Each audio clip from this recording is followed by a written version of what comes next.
ഒരു ബസ്സിൽ ഗർഭിണിയായ സ്ത്രീക്ക് വേണ്ടി റിസർവ് ചെയ്ത സീറ്റിൽ ഒരു ഗർഭിണിയായ സ്ത്രീ ഇരുന്നില്ലെങ്കിൽ ആ സീറ്റിൽ ഒരു പുരുഷന് ഇരിക്കാൻ സാധിക്കുമോ? Rule 269 of Kerala motor vehicle rules പ്രകാരം നമ്മുടെ കേരള സർക്കാർ കുറച്ച് കാറ്റഗറി ഓഫ് പേഴ്സൺസിന് വേണ്ടി റിസർവേഷൻ കൊണ്ടുവന്നിട്ടുണ്ട്. അതെന്തൊക്കെയാണെന്ന് നമുക്ക് നോക്കാം. ഈ റൂൾ പ്രകാരം എല്ലാ ബസ്സുകളിലും 25% സീറ്റുകൾ സ്ത്രീകൾക്ക് വേണ്ടി റിസർവ് ചെയ്യേണ്ടതാണ്.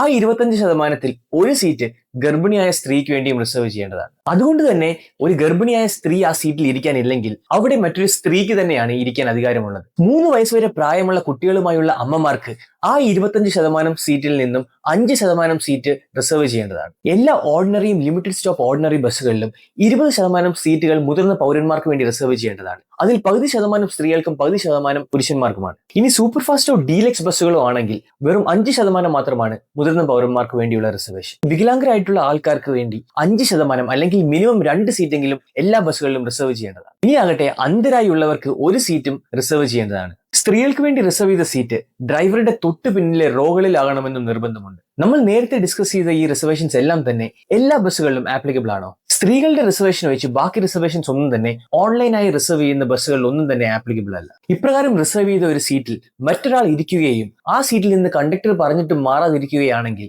500 മുതൽ 1500 രൂപ വരെ പിഴ ഈടാക്കാവുന്നതുമാണ്. സ്ഥിരമായി ബസ്സിൽ യാത്ര ചെയ്യുന്ന നിങ്ങളുടെ സുഹൃത്തുക്കൾക്ക് ഈ വീഡിയോ മറക്കാതെ ഷെയർ ചെയ്യുക. ഇതുപോലെയുള്ള ഇൻഫോർമേറ്റീവ് ആയ വീഡിയോസിന് വേണ്ടി ഹിറ്റ് ദ ഫോളോ ബട്ടൺ.